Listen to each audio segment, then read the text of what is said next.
Said here, you just can't hear him. Legislator Gilbert, Here. Legislator Chartrand. He was on by video, he still is, but he may have just stepped away for a moment. Legislator Morahan, Here. Legislator Kalzer, Here. Legislator Osborne, Here. Legislator King,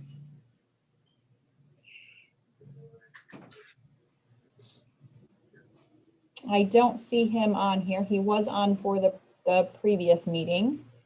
And Legislator Dahlhoff. I am here.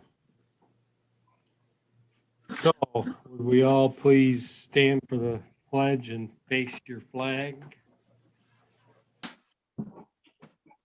I pledge allegiance to the flag of the United States of America and to the republic for which it stands, one nation, under God, indivisible, with liberty and justice for all. Do you want to try to call Jerry and see to get him back online? Yes, I will do that. I'm going to mute myself and give him a call. He's here. I've just promoted him to a panelist. Okay, Cassandra, we have him. Okay.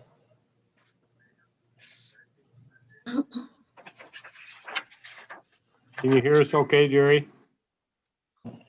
You're muted. Yeah, I Okay. lost video somewhere, but that's no big deal. Down on your lower left corner, the stop video thing, is that X'd out? It's X'd out, but when I hit it, it won't bring it back in. Okay. Says cannot start video, so it's no big deal. Okay. So the February 2nd, 2021 board meetings have been distributed. If there are no amendments, they will stand approved. Report of the Finance and Rules Committee per Rule 6. Cassandra, please. Thank you, Mr. Chairman. The Finance and Rules Committee has met and they recommend to waive rules to act upon late resolutions. Bill. The motion, Bill, second by I'll second Jerry. All in favor? it. Aye. Anyone opposed? Abstaining? The motion passes. Privilege of the floor. So we are going to open 3 public hearings. The first one will be public hearing on submitting a community development block grant application to the New York State Office of Community Renewal for a countywide housing needs assessment and market analysis. Second one is public hearing on submitting a community development block grant application to the New York State of Community Renewal for a microenterprise grant program. Third is public hearing on inclusion request of 2 for agricultural district number 6. So we will take them in order. If anyone wishes to speak, please state their full name and address for the record. And we'll start with the first one being public hearing on submitting a community development block grant application for community renewal for a countywide housing needs assessment and market analysis. Is there anyone that would like to comment on that public hearing? Mr. Chairman, if you don't mind, I do have some statements to read on the first 2 public hearings. Okay. First of all, I'd like to say that all comments received before and during this public hearing will be read into the record. However, comments may still be submitted up until March 4th, 2021 at 5:00 p.m. to the clerk of the board at cassandramoser@lewiscounty.ny.gov or at 7660 North State Street, Lowell, New York 13367 in accordance with OCR guidelines. Lewis County wishes to apply to the New York State Office of Community Renewal for funding through the Community Development Block Grant Program to develop a countywide housing needs assessment and market analysis. This project will not only confirm and investigate existing housing issues, but will define the appropriate solutions that address the county's needs. While housing needs for all income levels will be addressed, careful attention will be given to low to moderate income residents, including our seniors, homeless, disabled, labor force, and young families. Recommendations from this study will provide public and private entities with the tools they need to leverage future grant initiatives and plan for future initiatives, projects, and development. The Lewis County Department of Planning and Community Development would be responsible for the administration and implementation of this $50,000 grant if awarded. A housing needs assessment and market analysis are needed to evaluate Lewis County's current housing inventory and any gaps or challenges related to affordability, access, and adequacy. Approximately 37.1% of Lewis County residents qualify as low and moderate income according to the 2011 to 2015 ACS 5-year estimate. Housing costs often disproportionately burden LMI individuals. Thus, a key goal of the assessment is to measure affordable housing availability as well as its proximity to transportation, employment opportunities, and other important services and amenities. Detailed information on housing stock, age, and condition will guide investment and outreach for programs involving renovations, energy efficiency improvements, and clean energy upgrades to reduce residential utility costs and meet New York State's ambitious climate goals. The second statement I have is for the second public hearing. And again, all comments received before and during the public hearing will be read into the record.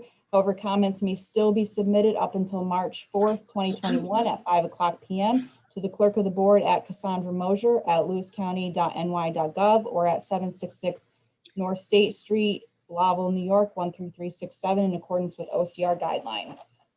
Lewis County is applying for $200,000 in CDBG microenterprise funding to establish a grant program for microenterprises, small businesses, and entrepreneurs looking to expand or start their businesses. If awarded, the program will provide grants between $5,000 and $35,000 to microenterprises who meet low to moderate income guidelines or can create a new job to be made available to low to moderate income individuals. The Lewis County IDA will be the subrecipient and administrator of this program, as they are in the final stages of closing out the existing 2018 CDBG Microenterprise Grant Program. From this program, grant funds have benefited 3 new small businesses and 3 existing businesses with equipment purchases to expand or start their businesses. If this application is awarded, the IDA will continue to market the program to small businesses and entrepreneurs to expand services, products, and jobs within Lewis County.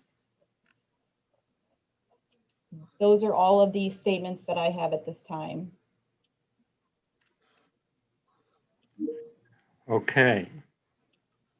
So I've heard no other additional comments on the first public hearing. Is there anyone out there that would like to comment on submitting a CDBG application for a micro enterprise grant program?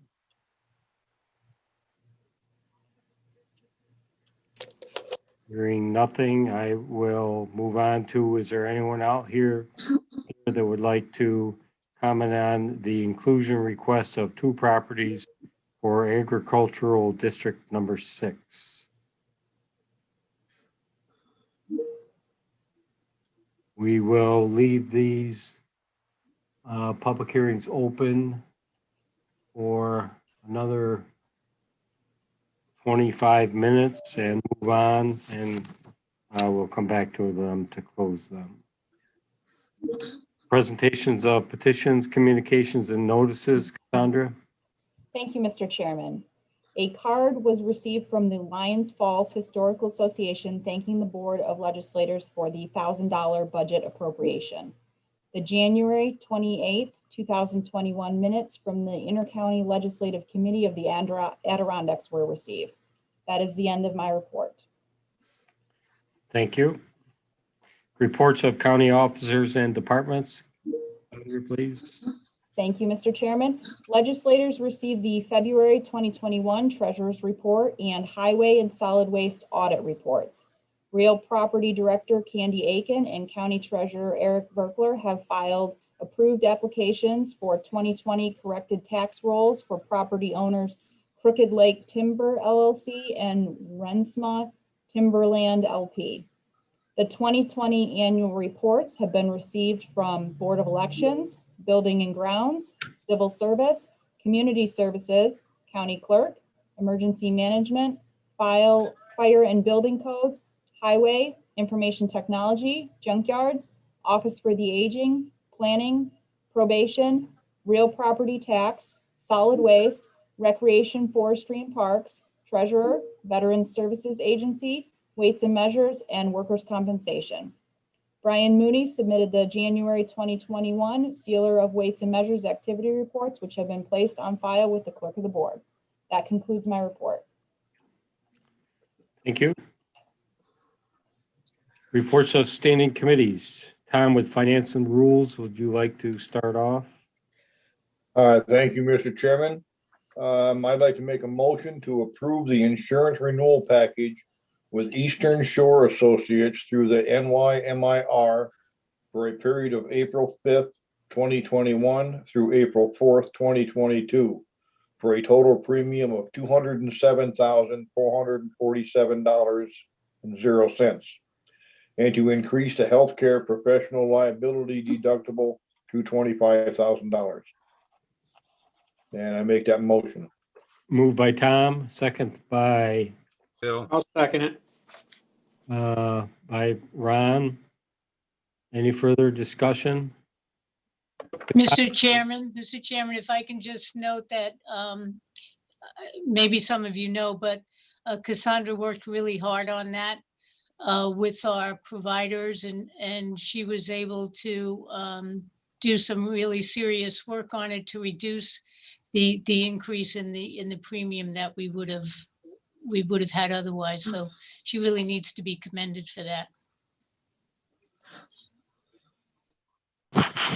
Thank you. Okay. Because does this include the internet security coverage No, also? So the cyber liability insurance, we Right. do not have that premium yet because they cannot give it out more than 30 days prior to the renewal. So my hope is that we will have that within the next week or two, and it'll go to the committee, be presented at the committee on March 16th. Thank you.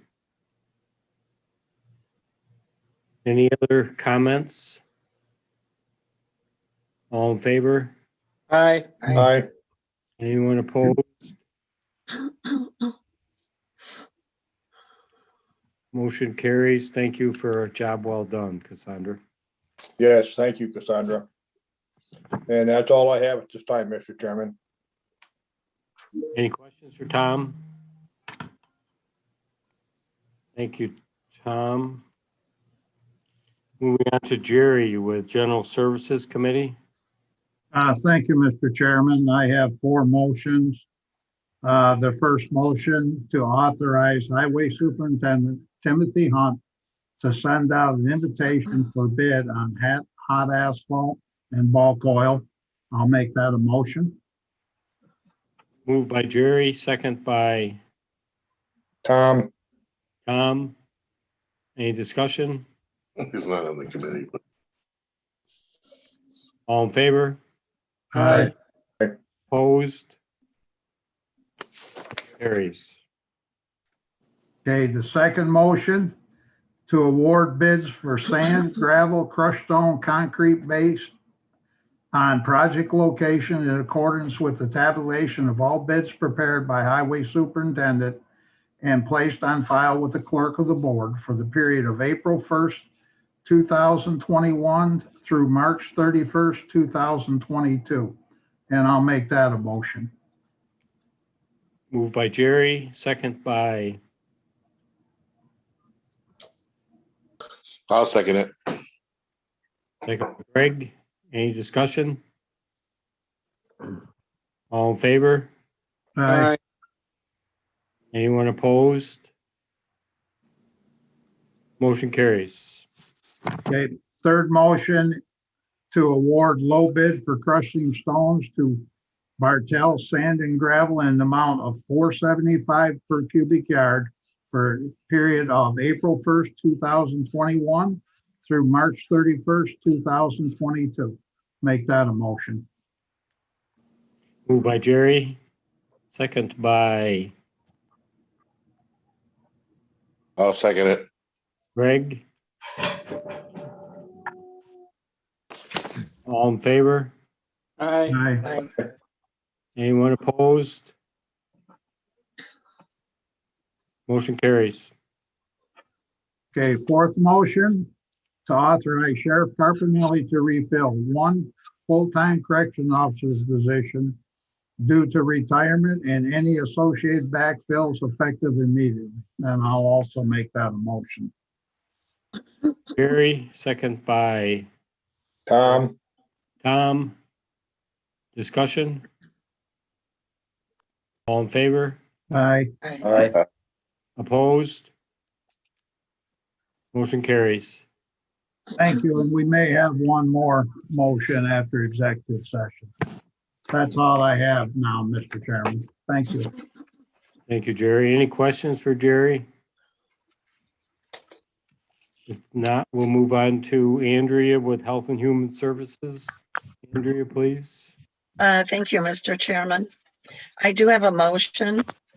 It is a motion to authorize Social Services Commissioner Jennifer Jones to refill one full-time senior account clerk position due to a resignation, and that will be effective immediately.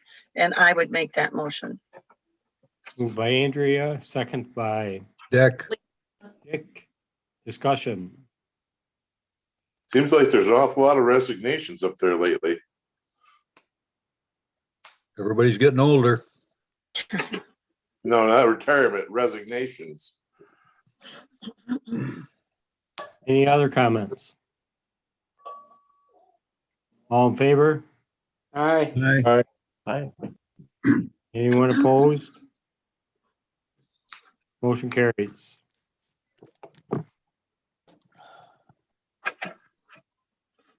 And that's all I have. Thank you. Thank you. Any questions for Andrea? If not, we'll move on to Dick with, as the board's rep on the hospital board. Yes, Larry, I have nothing at this time, but I'd like to offer Jerry Care some time if he has an update for the board. Jerry, are you on? You're muted, Jerry, and you have the floor.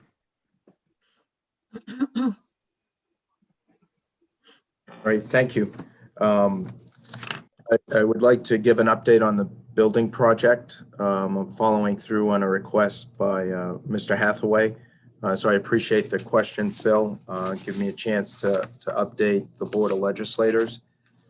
We continue to be in the Certificate of Need review process. Where we are at this point in time is our specific Certificate of Need request is with the Public Health and Health Planning Council of the Department of Health. A lot of activity there over the last couple of weeks. This is an important juncture for the project to move forward. If it's approved through this process, it will take nearly 2 months to get all the appropriate signatures in place, but it would be a go. If we don't make it through this part of the process, then the can gets kicked down the road, and we would go before the council in June. So from a cost perspective, it would be to our advantage to have the process, endorse the project. Now, because we don't want to lose significant time in the construction season, we've already initiated in parallel track the pre-bid conference. We posted the public announcement. We did have a pre-bid conference on February 23rd. We had a pre-bid walkthrough on February 27th, and bids are due by March 16th. as we've communicated with those who are interested in this project, we've made it very clear for the project to move forward, we need DOH approval. By having this parallel process, if the DOH approves, then it is not outside the realm of possibility that in early to mid-spring, we would have a shovel in the ground. We have engaged with a project manager. In today's world, the clerk of the works or the project managers are called resident project representative. They represent the owner's interest during the construction. And after seeking proposals and after a review by the Board of Managers Planning Committee, CNS Companies was awarded the project. So you might be interested in knowing the Planning Council or Planning Committee for the hospital. It is chaired by Don Musnicki and includes John Lehman, Phil McDowell, Karen Rennie, and Sue Ross. So we have direct oversight at the committee level of this project. So with that, Phil, have I answered your question? Yes, sir. And I appreciate that. Thank you. Okay, thank you. On the COVID front, we continue. Can I give a question, Jerry? Because sure. it's pertaining to this, to your building project. I thought we were waiting to see if how the critical access part of this went. Have you received critical access again? Yeah, so we are still a critical access hospital, and we have received communications that the administrative changes will happen in Washington that will verify our critical access standing. And remember that this all had to do with the designation of secondary roads. Now, having said that, before we commit to the bond, we will have assurances that our critical access standing will be in place, because that is an important part. So, yeah, I did. So thank you for bringing that question forward. But we need to make sure that's in place. And you remember last month when we met, Congresswoman Stefanik has really been championing this. And in the last few weeks, I did receive a call from CMS in Washington to talk about this. So I'm very optimistic it will get resolved. Overnight, if this change occurred, half of the critical access hospitals in New York State would be impacted, and there are 18 of us. So you can see it goes well beyond Lewis County and impacts the entire state. Are there any other questions on the project? Okay. So let me talk a little bit about COVID. We're seeing the trends going in the right direction. Today, we only had 3 COVID positive patients in the hospital, 1 COVID positive resident in the nursing home. We have 4 staff who are in isolation between the hospital and the nursing home. And then we have 3 staff who are in quarantine. These are remarkable numbers. We haven't had numbers like this since mid to early November. So this is in alignment with the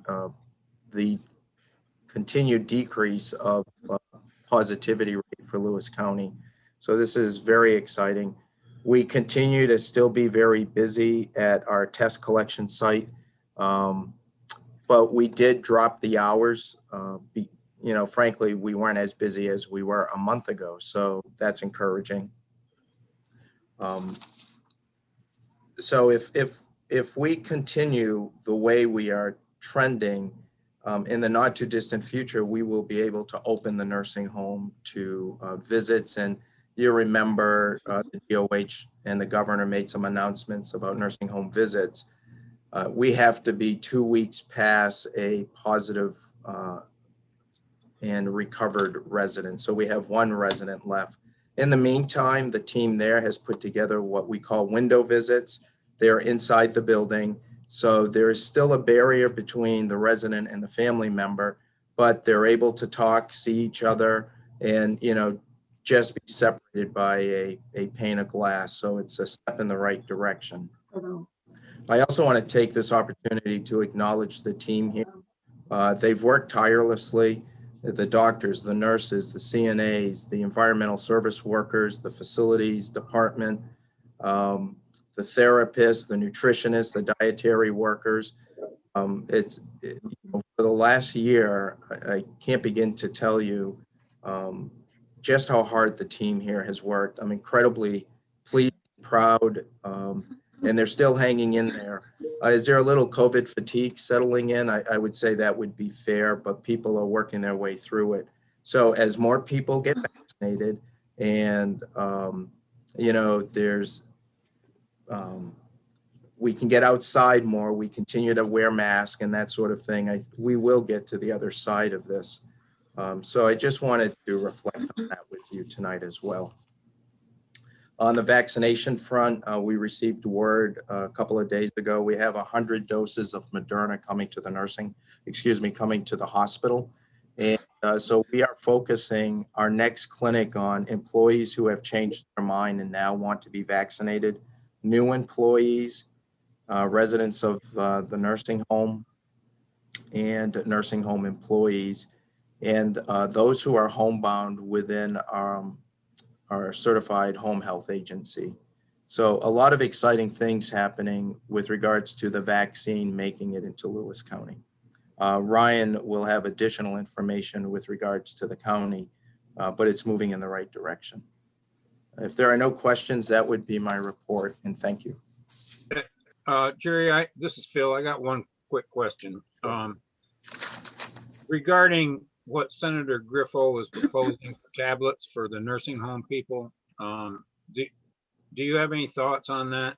Are you talking for FaceTiming, Phil? Yes, sir. Yeah, we actually do very well there between the community, general members of the community, and the faith community. We received a number of donations, and we are well stocked there. Great, good. Thank you. You're welcome. Jerry, this is Dick. Could you speak to the Johnson & Johnson? Are we going to get that anytime soon? I received a call today that the hospital actually may be receiving some. There are more details to come, so I'm a little reluctant at this point to go too deeply into it, Dick. However, I know public health and Mr. Pichet have more experience on what's happening with Johnson & Johnson, so I would defer to him from a county perspective. Yep, Yeah, sounds very fair. Thanks, I'm Jerry. going to touch on that, Dick, in my report. Yep, fine, thank you. Yep. Anyone else have any questions for Jerry? Mr. Doloff, I just thought of one thing that, and I should have reflected on this earlier. Probably the second question I get most often is with regards to hospital-based visitations, and there are quite a few restrictions there. I don't think in the short term, meaning the next 2 to 4 weeks, there will be a material change there, but I do expect as we get into April, we will see some changes around hospital visitations, which, as you know, have been quite restrictive. Thank you, Jerry. Thank you. With that, we'll move on to the county manager report, right?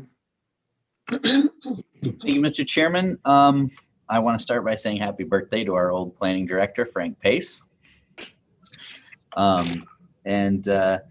COVID numbers, if I could share my screen for a moment here. I want to look at our website just as a reminder for folks that we're still tracking this information on a daily basis. I'm really proud of our web presence and our transparency that we've had during the pandemic. But you can really see here in this graph the active cases that we're definitely trending in the right direction. You can see cumulative deaths have roughly flattened, and so we are definitely trending in the right direction in terms of those things. The second thing I want to talk about is vaccinations to date. So we'll talk about kind of what's going to happen over the next week, but I want to talk about where we are so far in the process. So let me share my screen for that. This should be looking familiar. We've kind of covered these numbers now every committee meeting and every board meeting. But let's first look at the demographics by age of who's been vaccinated. I've got it broken up by first dose and second dose. The number that I'm particularly interested in here is this number on the bottom, which is the 65 plus. As you can see, 50%, almost 51% of all vaccinations given in Lewis County have been to folks that are 65 years of age or older.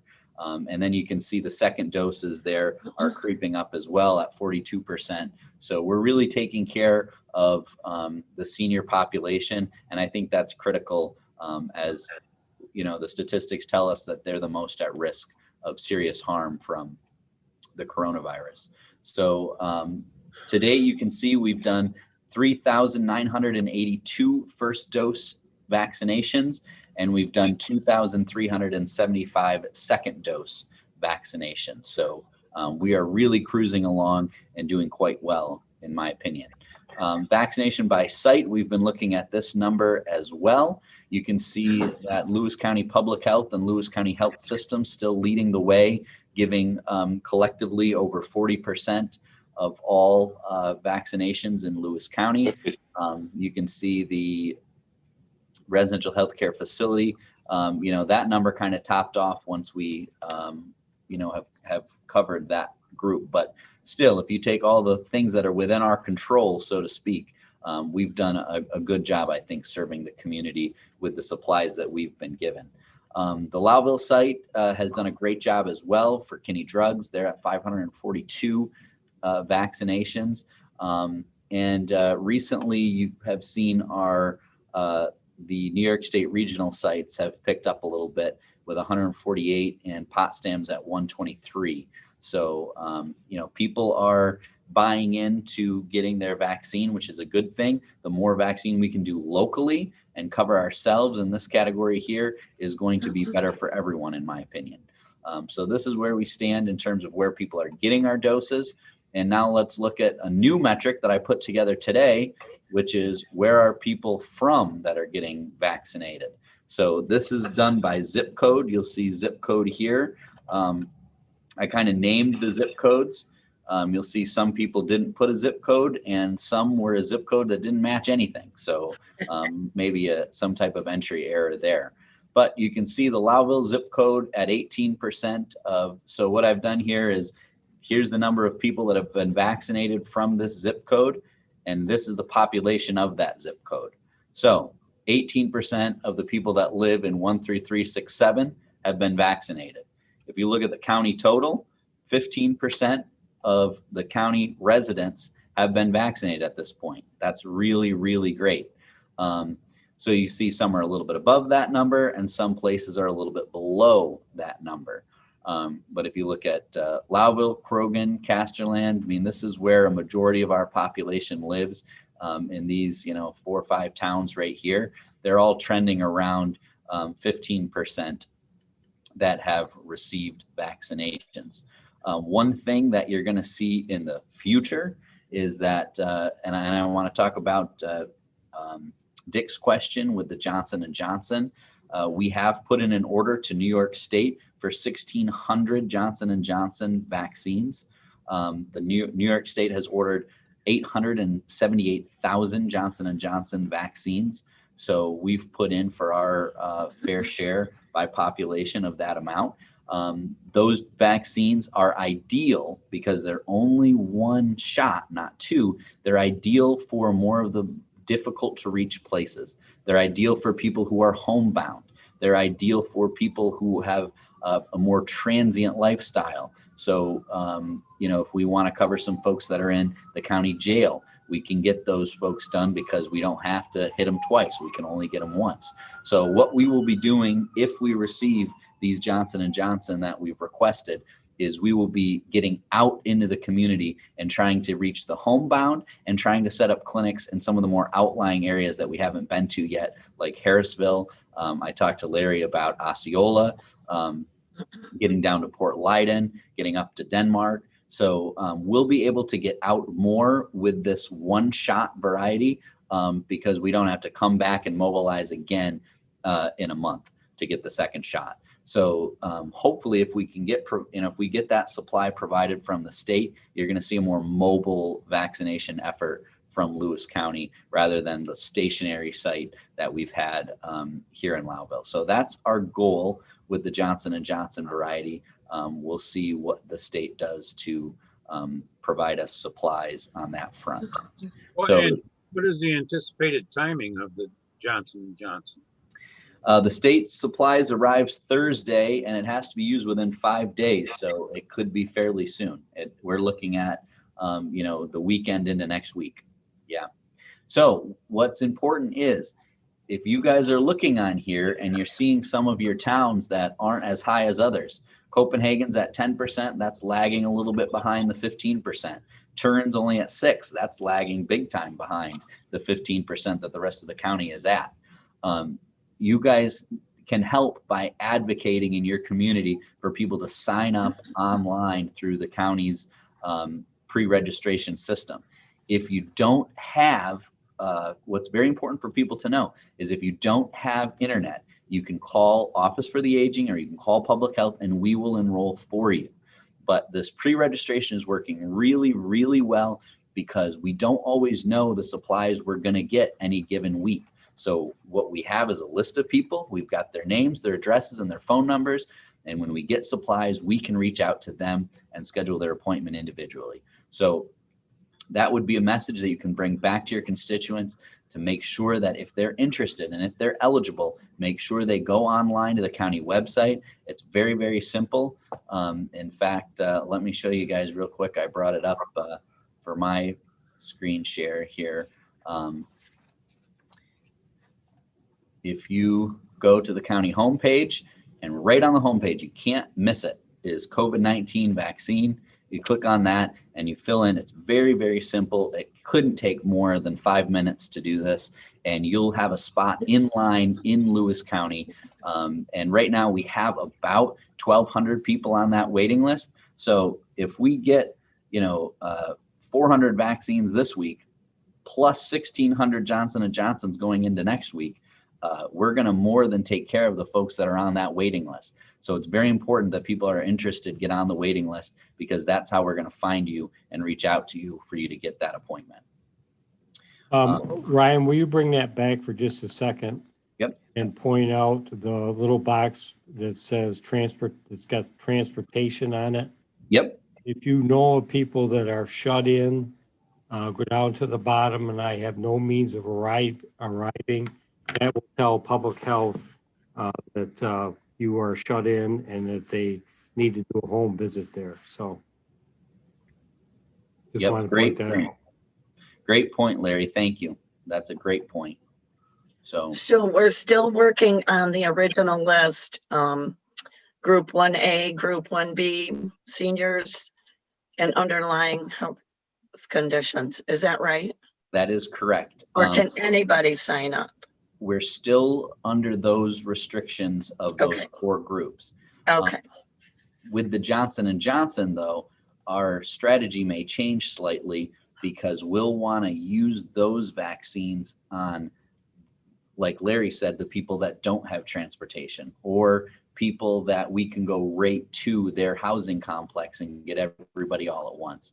Mhm. With a one-shot variety, it's much less logistical planning on public health's behalf to mobilize and go to the apartment complex, one of Snowbelt's complexes once, rather than having to set up 2 clinics, right? And reschedule appointments and make sure we get enough doses. One time is a lot easier for our planning purposes. Other thoughts, comments on COVID and vaccination issues, because I do have 2 other things I want to cover very quickly. I just want to make a comment on that, the system, how well it worked. I know a couple that were 85 and 90 years old their niece signed them up online. They got the phone call. They went in on Friday and got their vaccination. Nice. Ryan, this is Dick. Can I? Go ahead. I just want to point out that people should really look at the underlying health conditions that would qualify them. People who might not think that they qualify could qualify. Hypertension, a BMI over 30. So more people might qualify than they realize. Yes, great point. Great point. Yep. Dick? Yeah, Ryan, is the control group in the Tri-County area working anything to do with the folks that work for the towns, villages, and county? And I think you know what I'm talking about with the people that do the water safety and the sewage treatment plants and plowing of our roads and stuff. Yeah. They're not considered eligible yet, but is that being discussed? Or are we making any progress with that? Yeah, Larry and I have brought that up on the control room calls. In fact, we're not the only county that's brought it up. We have pushed for that issue for weeks and weeks now, and the state has not budged on eligibility. So we know that in Northern New York, there's very little that's as essential as our folks that clear the roads and keep our roads clean during snowstorms. However, the state's argument is that they're in snow plows alone or with one other person, and their exposure is not very high. So that's kind of why they have not been added to the list. But as soon as they are added to the list, we will be sure to get them in and take care of them right away. Would a resolution from us help at all with that if it came from the legislators? What do you think, Larry? We can try it, Dick. They're well aware of it. They know it's on the majority of counties' radar. And I think you'll see as the supply of vaccine increases that they will open up the eligibility to include those people. But we can do a resolution. I'm fine with that if you'd like to, but it's on their radar, and it comes up once a week, once every 2 weeks.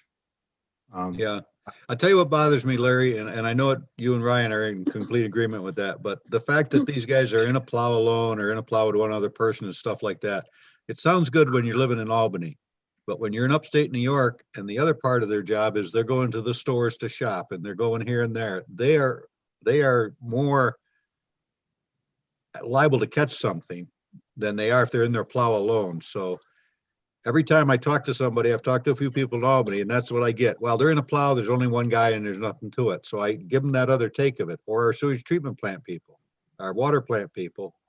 And I know you guys agree with me, so no problem with that, Larry, but. We can, Dick, if you'd like to sponsor a resolution, we can certainly do that. I'm fine with that. Okay. Also, if anybody else is interested, just get a hold of Ryan and then we'll see if we can write something up. And I'd like to help.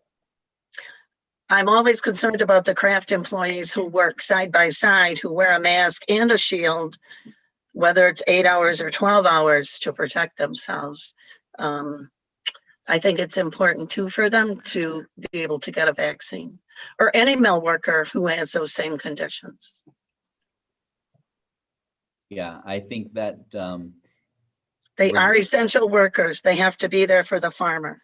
Yeah, and you're absolutely But right. then who classifies essential workers? So Yes, take a guess on that, Andrew. I know. We're gonna start, if I could just make a kind of an editorial comment here. We're gonna start having an issue where we're gonna start getting to 30–40% of our population's vaccinated. And there's gonna be parts of the state that are not even close to that. And we may find ourselves held up where we're ready to move on to other groups, and the state is not ready to allow those groups. So that's got to be something that we're going to have to work through and watch. But I agree, Andrea. We're ready. Ashley's texting me right now. She's like, we could do more essential workers because we have more room on the waiting list. But if they're not qualified, we don't want to stretch the rules and risk. Right. Oh, I understand, but I just have to put that out there. Yeah. They do work on top of each other. Yeah.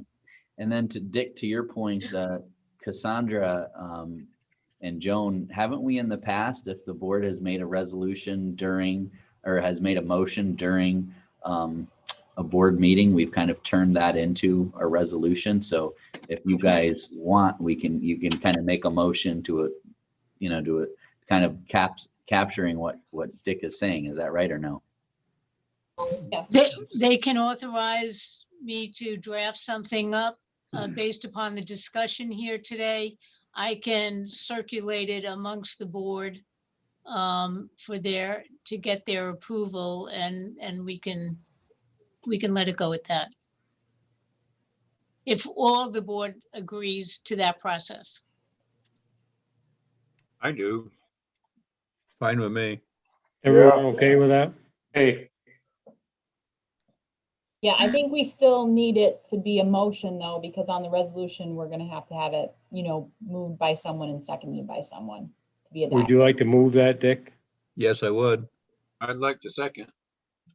Second by Phil. Any further discussion on it?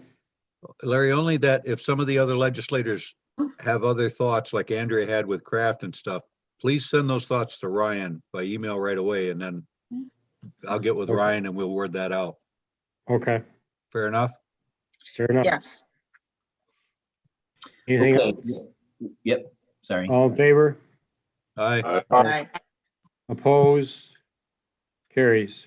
Go ahead, Ryan, sorry. Sorry, one more thing on COVID. I have been getting phone calls and emails. I know Ashley has. I know that several of our legislators are being contacted by constituents regarding school opening. And I just wanted to give you guys a brief update on where that stands so that you can take that back to your constituents. So right now, the holdup is that the state guidance for school reopening that was issued last fall is very specific and very clear about social distancing being observed at all times. And the definition of social distancing in the state guidelines and the CDC guidelines still remains 6 feet of distance. So if schools want to get to a point where they can get in 5 days a week and not have to separate into these cohorts, the state is going to have to address that guidance about the 6 foot social distancing, because we can't put full kids on a full bus while there's still 6 feet of separation between everybody. We can't put full kids into a classroom while maintaining 6 feet. So that's the barrier right now that's holding up some schools. There may be some schools in Lewis County that would be willing to change their operation so that they could put more students in the classroom and on the buses. But the way the state guidance stands right now, that is the holdup. And the reason I mention this is because the state put a lot on our shoulders as a county through the high-risk sports decision. They said it was up to each county health department director to make a decision on that. But that was the only time throughout this entire COVID experience where the county government has had a direct say on the operations of school districts. We work together, we communicate all the time, and we have a great relationship with our school districts. But for the county government to have a direct say on school operations is something that's very rare and only happened in that one instance of the high-risk sports. So the reason I say that is because we're getting some feedback that the county government can simply change the rules or interpret the rules differently to allow students back in 5 days a week.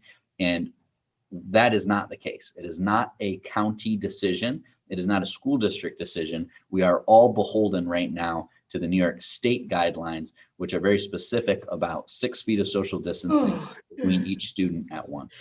So that's where we stand on the issue with schools. And I wanted to make sure that we all were on the same page with that. Okay, anything else on COVID or schools or vaccinations? All right, last two things. Last month, I gave an update on the state budget. As you can imagine, things in Albany have changed quite significantly in the last month. And the budget remains, as far as I'm concerned, as far as I've been reading, a secondary issue to the other things that are happening there. Typically, the state would have to adopt that by the end of April, but we'll see where that goes. So something we need to continue to keep an eye on. The last thing is the stimulus package has now passed the House, and as you know, the president has indicated that he would sign it. It's now in the Senate.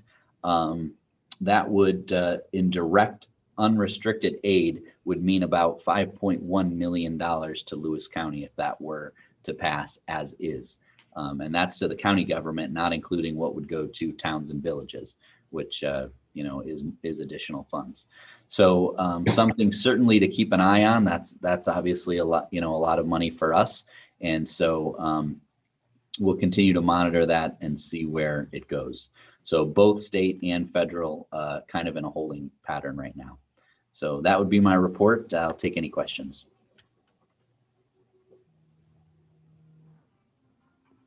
Ryan, I appreciate the focus that you and Ashley have put on the school issue. I know it is just important to emphasize again that we are beholden to what the state tells us to do, but I'm glad to see the conversation is going on. And one of the things that I've been telling constituents who've reached out, if they do want to see some movement on it, definitely communicate to us as a board, but also make your intentions known to our assemblyman and our state senator, because they can certainly move the ball in the right direction. And also on the sports issue, it is important to note that the one time our county did have some say in what the policy would be, we moved very quickly to authorize the seasons to go forward. And I know recently, I think in the last week, we changed some of the rules to make it possible for more spectators. So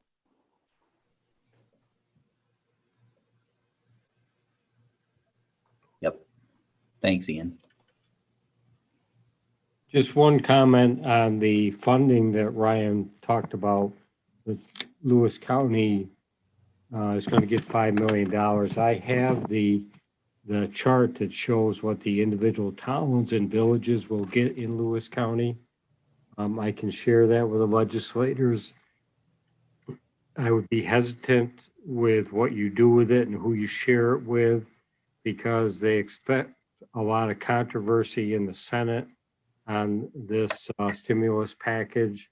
So whether this funding survives intact or not is still up in the air, but it's interesting information, and I'll pass it along. Good. Thank you. Okay, is that it for Ryan? If I so, could say more if you'd like. what's that? I can always go on longer if you'd like. I think Joel was your main professor. Let's move on to Eric with the treasurer's report. You, Larry, and I will try and be brief given the length of Ryan's report. I'm going to just a couple of highlights, and then I want to come back to sales tax. So the budget transfer policy, I did make a note in my report that we wanted to make a short amendment to that. Joan did send that out earlier, and really it's just there was two contradictory statements in that policy, and we wanted to change that. So there's one short change to item C1. We are really in deep into our year-end close at this point, and our auditors are scheduled to be on site at the end of March. So that's going to be a focus of our department for the next month, at least. Our annual cash report, Cassandra did send out an amended report a few days ago. I sent that originally to the end of January. We did have a couple of adjustments after the January 31st date. So we did amend that slightly, very mostly minor changes, but I wanted you to have that amended report. And then to sales tax, I did have some explanation of the changes. I mentioned this, I think, last month, that I wanted to change the way we were looking at the full year of sales tax collections. So I'm going to give you a really quick synopsis of that. And thanks to the legislator spreadsheet for reminding me that I forgot to include that sales tax summary with my report. Thanks, Phil. So what I did send out earlier was a little different format from normal, but really tries to show you a little bit more detail on that change that I had mentioned. And this is relatively complicated. I'm going to try and just give you a couple of highlights on what I was thinking. But on that, what I sent you earlier, I tried to show you the 2019 sales tax collections for comparison, which I show you normally. And in 2019, we collected $12,908,000, or I should say we recognized $12,908,000 in sales tax revenue. And then I showed you a 2020 column, and the column that says how we would do it in past years. That's if we use the same methodology in 2020 compared to 2019, we would recognize $13,250,000 of sales tax. So I wanted to show you that comparison. What I wanted to change was to follow more of the reporting that we see from NISAC, and NISAC follows the state, basically.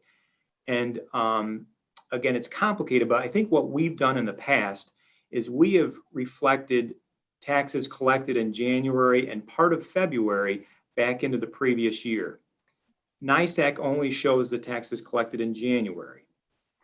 So along with adding February, we also do this strange calculation where we back out part of the February tax. You can see that in the adjustment. It's a negative $250,000. It's complicated. I'm guessing that we've done it that way for years, and I don't think it's necessary. I talked to our auditor about it. I actually reached out to NISAC about it. So again, my intent was to simplify and to streamline and to show it the same way that NISAC does. And that's NISAC's amounts are over on the right-hand side of that page I sent you. So to do that, NISAC reflects $13,337,000 of sales tax for 2020, compared to, again, what I said we would have reflected $13,250,000. So to make this change, we would be reflecting $86,000 more in 2020. That's not a lot. I didn't actually do a percentage, but that's a pretty small percentage. So from an auditor's perspective, a pretty minor change. I showed this analysis to our auditor and he said, that's okay, go for it. If we do this, again, it increases the amount for 2020 by 86,000. It will actually decrease the amount we reflect in 2021 by 86,000. So that's my intent. I'm planning to make the entries to reflect that for 2020. Again, complicated, but I wanted to give you some feeling for what we were doing and why we were doing it. And really, we'll be establishing a new baseline in 2020. And then going forward, I think it will be much easier to follow the method and will be consistent with this new baseline for 2020. That's about as short as sweet as I could make that explanation. You know, again, the bottom line, a healthy increase, again, not a significant increase, but almost a $300,000 increase in sales tax for 2020 versus 2019. We really don't have much data yet for 2021. I did put that in a column on the spreadsheet, but really a little too early to look at 2021 yet. I'll try and answer questions on that topic, or if you wanted to ask me about something offline, legislator spreadsheet, or anyone else, I'm more than happy to do so, and any other questions in general. I'm good. Questions, Phil? I'm okay with it. I really just wanted to understand the why of it, and now I do, so I'm good. Yeah, again, you know, in the future, I get regular emails from NISAC. I think Ryan does also on sales tax collection. I can forward you that email, and then it's going to line right up with what we show you.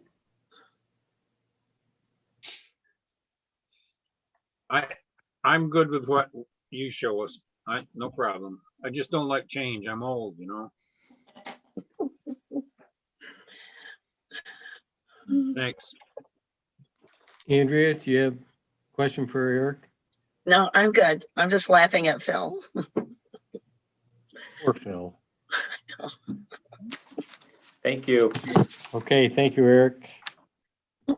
Oh, at this point, we're going to circle back to the privilege of the floor for the 3 public hearings. Is there anyone that would like to, from the public, that would like to offer comment on these 3 public hearings? And if not, we will close those public hearings. So I hear nothing, so I will close those public hearings. Report of the Finance and Rules Committee per Rule 7. Cassandra, please. Thank you, Mr. Chairman. The Finance and Rules Committee reports that they have examined the claims presented for payment in the total amount of $762,972.06 and recommend that they be audited and allowed for the amounts claimed. I need a motion to move that, please. I'll make a motion. Moved by Ron, second by Dick, Dick. Any discussion? All in favor? Aye. aye. Aye. Anyone opposed? Motion carries. Resolutions. Are there any resolutions other than the roll calls that anyone would like to pull out and address separately? Phil, Larry, are we gonna pull 61 out and address that? is that the Jack Bush? Jack Bush?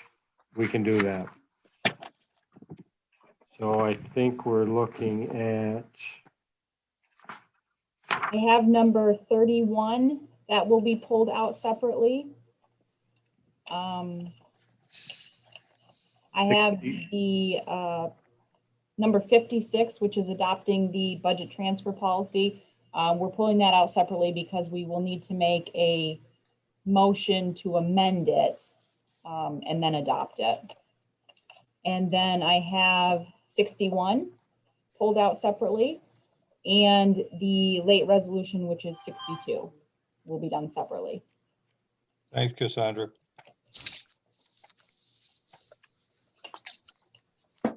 okay, so need a motion to accept the slate and move it forward. I'll make a motion. Second. Moved by Greg. I missed the second. Ron. Ron, any discussion? All in favor? Aye. Aye. Opposed? The slate carries. Okay. Resolution number 31, auditing and allowing claims in the amount of $762,972.06. Someone like to move that? Phil, Phil, second by I'll second. Greg. Any discussion? And this is a roll call. Yes. Legislator Gilbert, Yes. Legislator Morahan, Yes. Legislator Verkler, Yes. Legislator Osborne, Yes. Legislator Hathaway, yes. Legislator King, Yes. Legislator Burns, Yes. Legislator Chartrand, Yes. Legislator Colzer, Yes. and Legislator Dahlhoff. Yes. Okay. Okay, number 56, I think we're on. Yes, resolution number 56 is resolution adopting budget transfer policy for the County of Lewis. So we'll need someone to make a motion to move it and second it, and then we can make the motion to Amend it. amend it. Yes, sorry. Okay, can I have someone move this, please? I'll move it. Ron, second by Lisa. Lisa. And under discussion, Joan, do you want to give the language for the amendment? Joan or Eric? Yes, thank you, Mr. Chairman. In section C of the proposed policy, C1, we would add the word other, so it would read any other transfers from point 1 to other expense lines, comma, and then add except as set forth in section B above, comma, require committee approval and board resolution. And that would be the amendment. Someone like to move that? Tom, Tom, do I have a second? Second. Ron, any discussion on the amendment? So Larry, if we do this in a committee meeting, then they can move forward right after the committee meeting if the committee agrees to it. Is that what that's saying?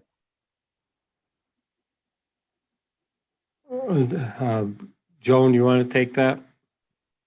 So, Dick, do you have the policy in front of you? I don't, Joan. Okay, so in section B, transfers from point 1 to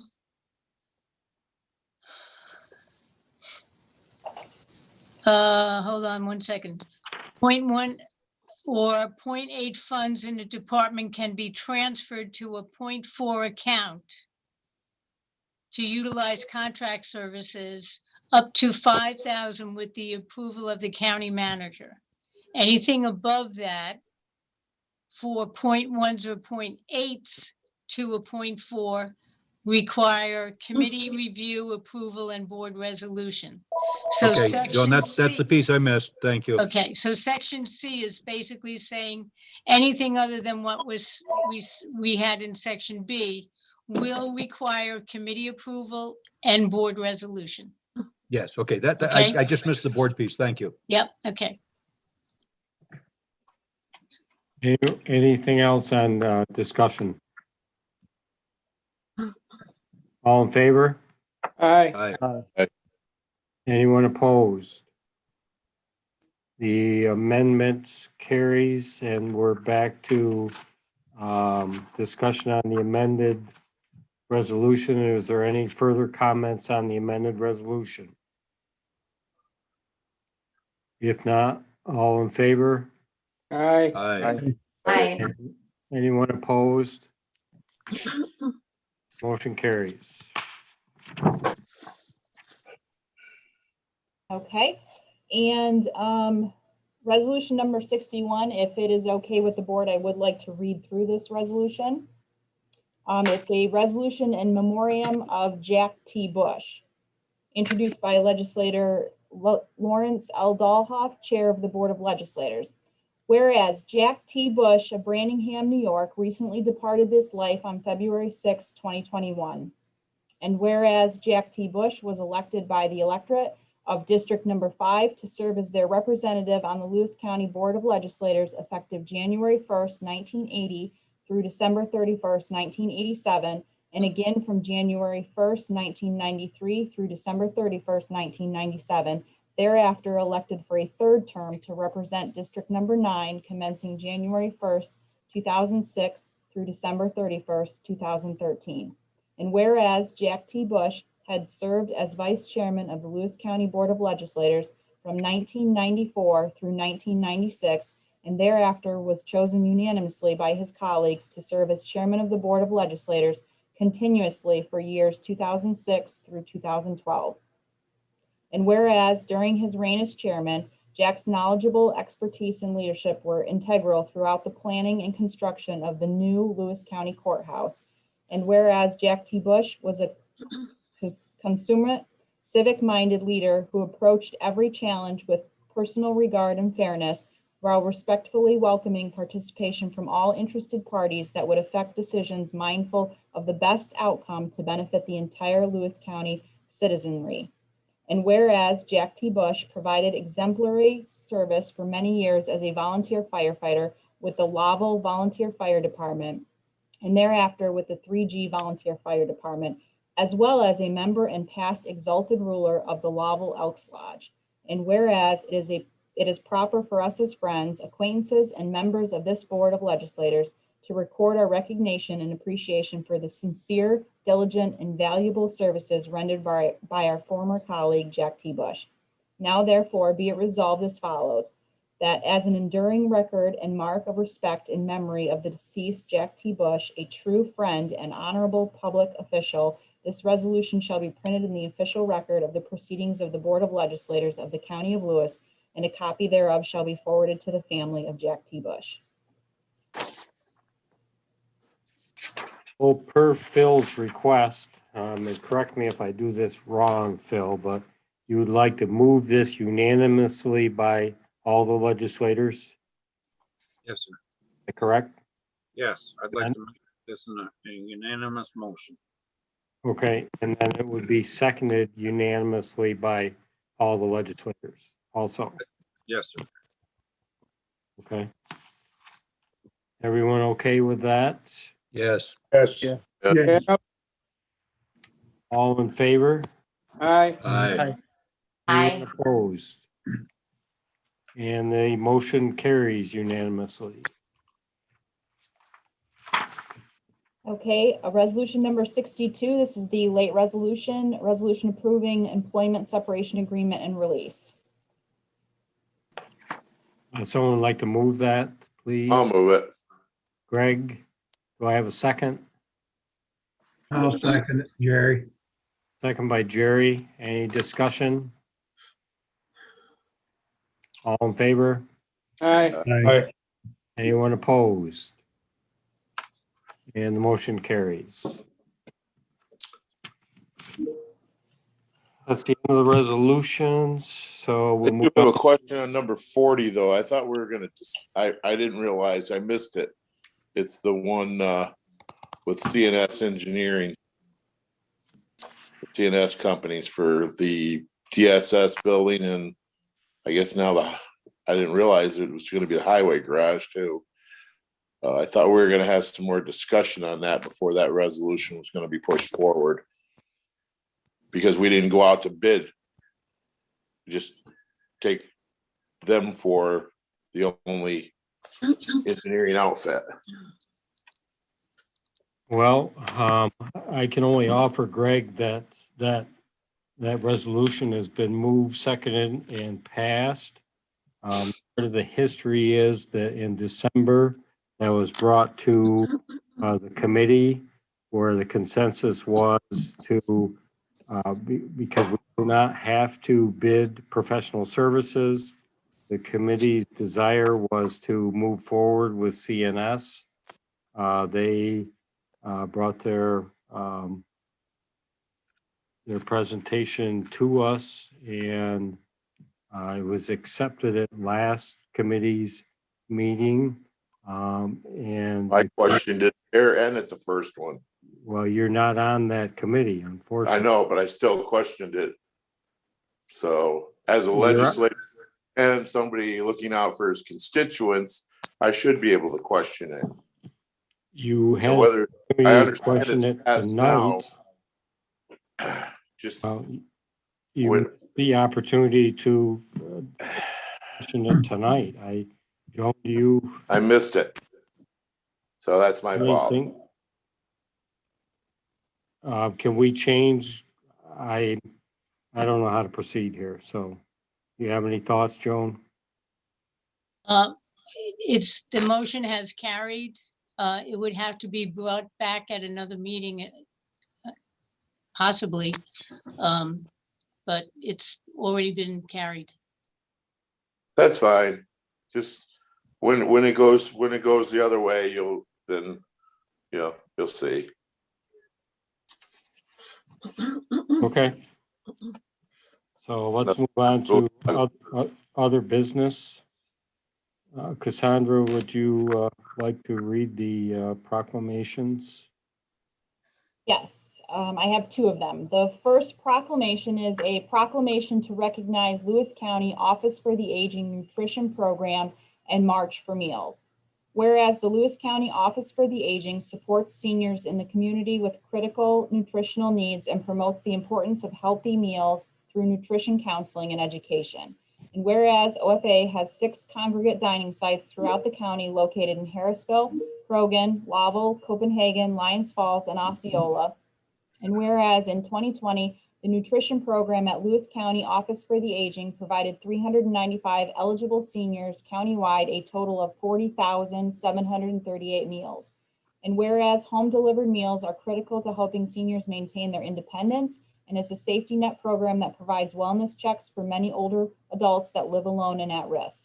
And whereas COVID-19 has had a major impact on virtually every aspect of life, not least of which the ability of older community members to access the most basic staples such as food. The disproportionate threat the virus poses to older community members and those with chronic health conditions means that many in our community cannot safely make the weekly masked outing to the local grocery store that has become a ritual for many of us. And whereas the Lewis County Office for the Aging Nutrition Program has met increased demand from the community since the pandemic began and continues to be the service dedicated to providing older community members with nutritional support at home. And whereas March is recognized as National Nutrition Month and the March for Meals campaign is coordinated by Meals on Wheels America and the New York State Office for the Aging in the effect to increase awareness and community engagement to support our senior neighbors. And now therefore, on behalf of the Lewis County Board of Legislators, I, Chairman Lawrence L. Dahlhoff, do hereby recognize March for Meals and do hereby proclaim that the month of March 2021 be recognized as March for Meals Month in Lewis County. I call upon county department heads, various agency representatives, and local elected officials to share their support for the Lewis County Office for the Aging Senior Nutrition Program and the health and wellness of all Lewis County seniors. Bear with me here for a second. I'm going to take a drink of water. Okay, the second is a proclamation commemorating March 15th through March 19th, 2021 as COVID-19 Pandemic Memorial Week.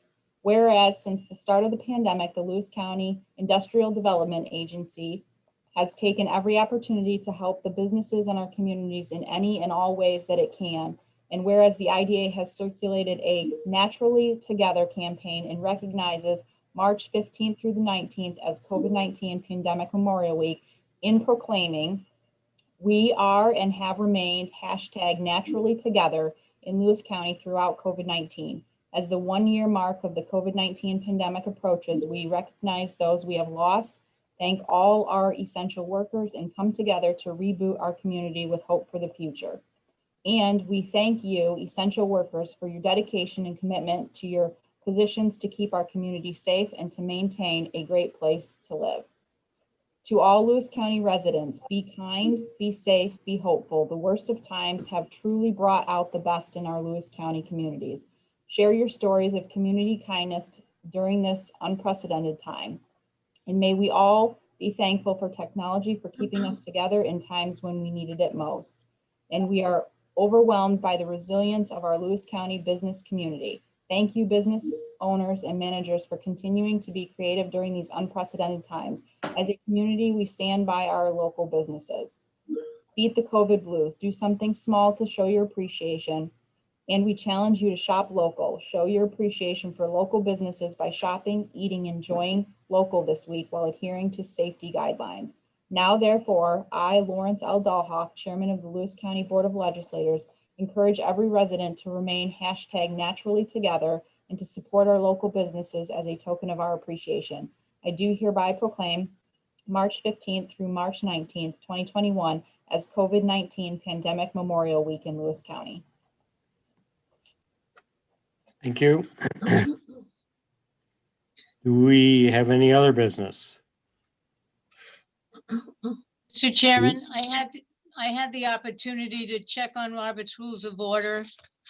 There is a procedure. Legislator Colzer would have to make a motion to reconsider that particular resolution. And that can only be done at this meeting. So he can make that motion, then the board it'll have to be seconded, and the board will vote on whether or not it wants to reconsider that particular resolution. That's what I'll do. I'll make that motion. Okay. Do I have? You have to state. I think it only has. You have to state what it is that you're moving. I would like to bring this resolution back forward, number 40, for authorizing agreement between Lewis County and CNS Companies Consulting Services to provide professional architectural and engineering concept and design development service for Lewis County 2022 Facilities Improvement Project. I'd like to bring that back out so that we can, if there's anybody that'll second it. Do I have a second? I'll second that motion. Okay. So moving on to discussion. I would offer a few points here. The reason why we did this, or at least in my mind, why this proceeded as it happened, was that professional services, we're not required to bid them or RFP them. The committee felt that CNS was the choice that they wish to move forward. And that's the way it proceeded. Oh, good. How you doing? Well, that's fine, Larry, to view it that way, but it also concerns me that we're able to spend $114,000 without going out and finding out if there's another engineering outfit that would do this. I mean, CNS are not the only ones that are looking for business. And I really wasn't too pleased with the outcome of the building over on the East Road that CNS did. So, could we find someone else that would do it for less? We don't know. We're just going with one option. I don't think that's the right way to go. Not when it's that much money. Well, we also have to recognize, Greg, that this $100,000 contract will be in the 10% overall engineering design budget of the project. So that's within normal bounds of what any engineering and design firm normally gets for a project, is 10% of the construction costs. So this sort of, it doesn't really matter whether they bid $100,000 on this or $50,000 on this. Whoever it is probably going to end up in that 10% range that's normal and customary for engineering and design. So maybe You're already there could have been a company that would be a little bit lower on the upfront cost, but they would cover it in the total 10%, which is normal and customary. I still disagree that it still should have been bid. I'm inclined to agree next- with Greg just about the idea of putting it out to bid. My only concern right now, because we didn't do it when we should have, how much is this going to slow us down? I was also concerned. I spoke to Ryan a little bit and I was kind of made to feel more comfortable with it because of past discussions that I had not been privy to. So I didn't know if that could be discussed more. So Jerry and I last week or 2 weeks ago went back and reviewed the committee footage from December and January meetings.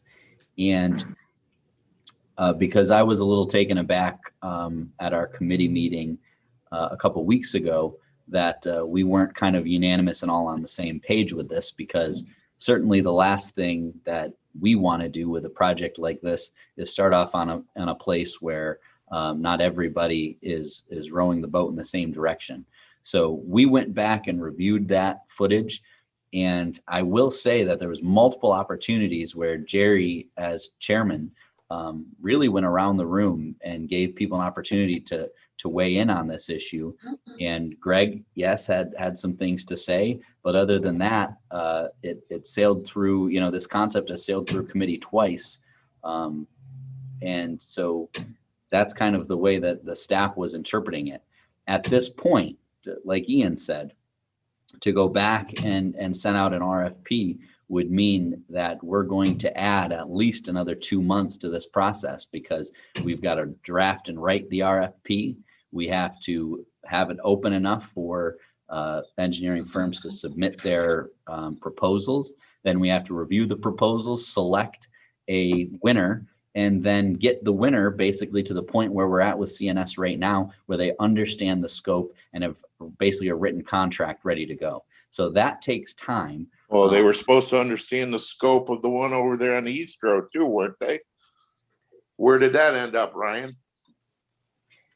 Well, we can go back and relitigate 2018 for the 9,000th time, but I have been very satisfied with CNS in my time with the county. I think they're a great firm. They're doing great work with the hospital right now.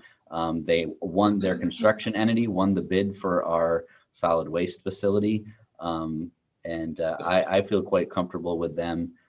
But I would defer to the board in terms of what we do to go forward. Yeah, this Jerry, I guess the only thing, I mean, there are two different situations. I mean, I understand where Greg's coming from and stuff on JCC. But on the same aspect, it's, we brought it up quite a few times, asking people what they want to do and move it forward. And, I personally think it's a good company. I thought we made decisions of where we wanted to go. And we heard your thing, and apparently there wasn't anybody on the committee that wanted to carry it that way. So I guess I would ask is that we proceed with what we got going. Can I also just add, have we not already been at this very stage with a different firm? No. Okay. Well, maybe quite a few years ago with another building. Right. Yes. A different scope of work. Yeah. It would have been a total different concept though. We're starting completely over.